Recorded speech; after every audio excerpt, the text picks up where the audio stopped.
උදේම IQ option එකේ trade එකක් කරන්න ආවේ.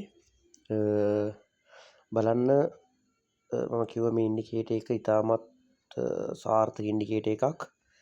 අපිට හොඳ ට්‍රේඩ් ටිකක් ගන්න පුළුවන්. ඔන්න දැන් බයි සිග්නල් එකක් ආවා. දැන් ඔය සිග්නල් එකේ රේස් වුණා. නමුත් මේකේ විශේෂත්වය තියෙන්නේ හැම වෙලාවකම ඊළඟ කැන්ඩල් එකට අවශ්‍ය සිග්නල් එක මේ වර්තමානයේ ක්‍රියාත්මක වෙන කැන්ඩල් එකකින් ලැබෙනවා. දැන් එනේව මැකෙන්නෙත් නැහැ.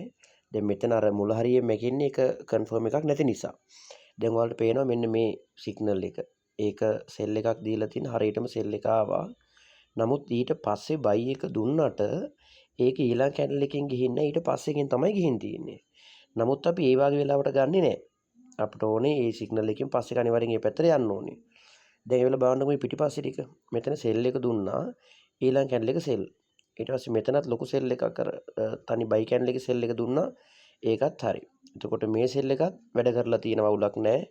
ලයින් එක ඉවරලා තියෙන අර ගත්ත තැන හරිනම් හරියටම ඒක එන්ට්‍රි එක එනවා. එතකොට මේ බයි එක වට පේනවා ලස්සන්ට ඒක ඕකේ වෙලා තියෙනවා. ඉතින් මේ සෙල් එක අපට සිග්නල් එක ආපු එකකින් නෙවෙයි ඊළඟ එකකින් ඇවිල්ලා තියෙන්නේ. නමුත් අපි ඒ වගේ ඒවා ගන්නෙ නැහැ. දැන් මෙතන ගැටලුවක් නැහැ. ඉතින් ওই විදිහට වල බලනකොට පේනවා මේ ඉන්ඩිකේටර් එකේ දැන් මේ ඇවිල්ලා ඔන්න සෙල් එකක් දීලා තියෙනවා ඊළඟට අපි එක ගමු ට්‍රේඩ් එක $5කින් වගේ දාමු. එතකොට මේකේ 95ක් සිග්නල් හරි. ඒ කියනකොට බය නැතුව මාටින්ගේල් උනත් ගහලා හොඳ ට්‍රේඩ් කීපයකට එන්ටර් වෙන්න පුළුවනි. ඉතාමත් සාර්ථකව බය නැතුව. දැන් අර දුන්නේ සෙල් එකක්. ඔන්න අපි ට්‍රේඩ් එක ගත්තා. දැනට මාකට් එක වින් කී තියෙන්නේ. ඔන්න නැවත කන්ෆර්මේෂන් එකක් ආවා. තව සෙල් එකකට යන්නේ කියලා. නමුත් අපි බලමු මේක අතිශය කලාතුරකින් තමයි වර්ධිනේ. නමුත් මේකෙන් වැරදුනත් ඊළඟ සිග්නල් එකකින් අපට අනිවාර්යයෙන් මේ ට්‍රේඩ් එක ගන්න පුළුවන්. ඒක තමයි මේ ඉන්ඩිකේටර් එකේ විශේෂත්වය තියෙන්නේ. දැන් ඔන්න මම $6ක් 7ක් කරලා ගමු අපි එක ලොස් වෙන ලයින් එක යන නිසා. ඔන්න මම ඊළඟ ට්‍රේඩ් එක ගත්තා. අරක කවර් වෙන විදියට. මොකද සිග්නල් එක පිළිවෙලට එනවා. ඒ නිසා බය වෙන්න දෙයක් නැහැ මේක හරියට පොයින්ට් එකකින් අල්ලලා ගත්තා නම් සිග්නල් එකේ විශේෂත්වය විතරයි තියෙන්නේ. අනිවාර්යයෙන්ම සිග්නල් එනවා කියන්නේ මේ වෙලාවේ මාකට් එක හොඳ මූවමන්ට් එකක තියෙන්නේ. අපට අවශ්‍ය පාරේ අපට අවශ්‍ය විදිහට ඒ ට්‍රේඩ් එක අපේ ලොස් එකත් ආවරණය කරලා කිසි ගැටලුවක් නැතුව ඔන්න අපි ට්‍රේඩ් එක වින් කරනවා. ඒතර මේ ස්ක්‍රිප්ට් එකේ වෙනස තියෙන්නේ අපට කිසිම ගැටලුවක් නැහැ මේකේ ට්‍රේඩ් එකක් ගන්න එක සම්බන්ධයෙන්. මම මෙතන චූටි වරදක් කරලා තියෙනවා මේක ඇවිල්ලා රීල් මාකට් එක යුරෝ USD එක. එතකොට ඒකේ අපට ඇත්තටම මේ 1 මිනිට් ට්‍රේඩ් ගන්න බෑ. තප්පර 30 ට්‍රේඩ් ගන්න බෑ. ඒක 1 මිනිට් මොන ගන්න. මම 1 මිනිට් ගන්න ඕන එක 30 සෙකන්ඩ් කැන්ඩල් දාගෙන තියෙන්නේ. නමුත් ඒකත් ගැටලුවක් උනේ නැහැ. නමුත් මේ වගේ එක ගන්නවා නම් අනිවාර්යයෙන්ම 1 මිනිට් මොනේ ගන්න. ඒ කියන්නේ මම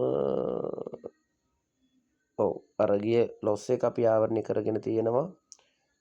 කලින් භාග ගියා. ඊට පස්සේ එක ලස්සනට ආවා. දැන් මේ තිබෙන්නේ අපි ලොස් වෙච්ච එක. නමුත් මේ තියෙන්නේ ඒක අර ගියේ පහත් එක තව 781ක් අපි වින් කරලා තියෙන කලින් ටික ගැටලුවක් නැහැ අපේ ඔය තියෙන කලින් සිග්නල් ටික. එතකොට මේ ඇවිල්ලා ඩෙමෝ account එක මම දාලා පෙන්නුවේ. දැන් මේක කොහොම තිබුණාට දැන් සිග්නල් එකක් ආවා සෙල් එකක් කියලා. නමුත් ඔක ගන්න නැහැ. මොකද මේ කැන්ඩල් එක 30 සෙකන්ඩ් දාලා තියෙන එක අනිවාර්යයෙන්ම 1 මිනිට් ඕන දාගන්න. නැත්තම් අපිට ඒ ගැන අදහසක් ගන්න බැරි වෙනවා. ඒතර ඔන්න එතන ඔයාලට පේනවා දැන් මේ සෙල් එකක් දුන්නා සෙල් එක ආවා. සෙල් එකක් දුන්නා සෙල් එක ආවා. මෙතන බයි එක ඇවිල්ලා තියෙනවා. මෙතන සෙල් එක ඇවිල්ලා තියෙනවා. මෙතන නම් ඔන්න මාකට් එකේ තියෙන පොඩි අවුලක්. ඒ කියන්නේ දින එකේ නෙවෙයි ඊළඟ එක ඇවිල්ලා තියෙන්නේ. මෙතනත් දින එක නෙවෙයි ඊළඟ එක ඇවිල්ලා තියෙන්නේ. මේ දෙක හරි පේනවනේ. මේ දෙක හරි. මේක සිග්නල් එක වැරදිලා තියෙනවා. මෙතන ටික ගැටලු. ඒකයි කියන්නේ මේක ඇවිල්ලා අපි මාකට් එක ගන්නකොට ඒ වෙලාවේ චෙක් කරලා බලන්න මාකට් එක හොඳම තැන මොකක්ද කියලා. ඒ වෙනව තමයි අපි ට්‍රේඩ් එකකට යන්නේ. හරි. ඉතින් මේ සිග්නල් එකත් වැඩ කරන සිග්නල් එකක්. තව කාලය තියෙනවා. ඉතින් ඔතින් මම වීඩියෝ එක එන්ඩ් කරනවා.